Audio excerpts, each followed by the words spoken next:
can follow along because behind me you see it says what went wrong.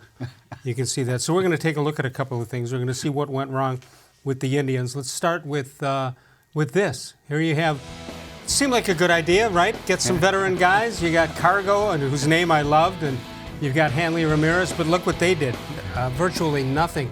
Did you think one of them was going to be the answer for that position? You know, I thought, Cargo had a better shot than Hanley. Hanley had been out of baseball. Since April the year before. And, he had played a full season with the Rockies, had done decent, had a decent year.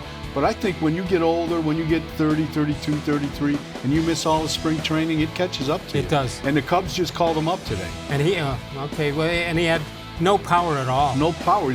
When you see a guy that's a power hitter bunting and hitting the ball to left field, going the opposite way, that's a tip-off. All right, let's continue on. Jose-Ramirez, this is now a little more than a slump, right?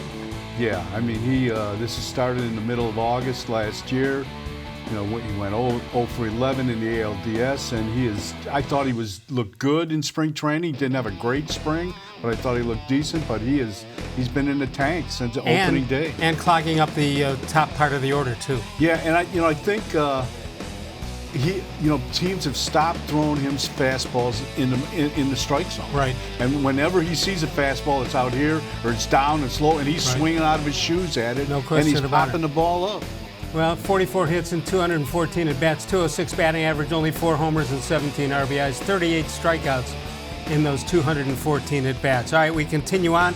This, I guess you can't do anything about it. These are injuries. We can blame that as what went wrong, Hoynes.